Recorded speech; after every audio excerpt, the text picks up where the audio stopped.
আজ আপনাদের মাঝে এমন একজন ব্যক্তির কথা তুলে ধরব আইমো প্ল্যাটফর্মের সবচাইতে সেরা বিগ ইসলামিক প্রতিযোগিতার চেয়ারম্যান মামুন স্যারের কথা।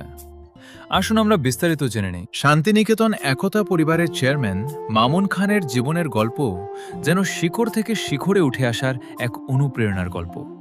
ছোটবেলা থেকেই তিনি স্বপ্ন দেখতেন বড় হওয়ার, নিজের পরিবারকে ভালো রাখার এবং মানুষের জন্য কিছু করার। আপনারা যে ঘরটি আজ দেখছেন, এই ঘরটি তার শৈশবের স্মৃতিতে ভরা। এই ঘরের প্রতিটি দেয়াল, প্রতিটি কোণ তার বেড়ে ওঠার সাক্ষী। এখানেই কেটেছে তার ছোটবেলার হাসি কান্না, আনন্দ বেদনা আর অসংখ্য স্বপ্নের দিন। মামুন খান ছোটবেলা থেকেই তার মা বাবাকে ভীষণ ভালোবাসতেন। তাদের আদর, শাসন ও ভালোবাসাই ছিল তার জীবনের সবচেয়ে বড় শক্তি। পরিবারের প্রতি দায়িত্ববোধ এবং মা বাবার প্রতি গভীর শ্রদ্ধা তার চরিত্রকে আরও সুন্দর করে গড়ে তুলেছিল। জীবনের এক পর্যায়ে তিনি পাড়ি জমান লন্ডনে।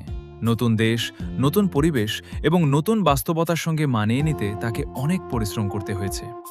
কিন্তু শৈশবের সেই ছোট্ট ঘর, মা বাবার ভালোবাসা এবং নিজের স্বপ্ন কখনো তার হৃদয় থেকে দূরে যায়নি। লন্ডনে থেকেও তিনি নিজের শেকড়কে ভুলে যাননি, বরং দূর দেশে থেকেও পরিবার, সমাজ ও মানুষের সঙ্গে সম্পর্ক ধরে রেখেছেন। মানুষের পাশে দাঁড়ানো, ভালো কাজে উৎসাহ দেওয়া এবং সবাইকে একতার বন্ধনে আবদ্ধ করার চিন্তা থেকেই শান্তিনিকেতন একতা পরিবারের সঙ্গে তার পথ চলা আরও অর্থবহ হয়েছে।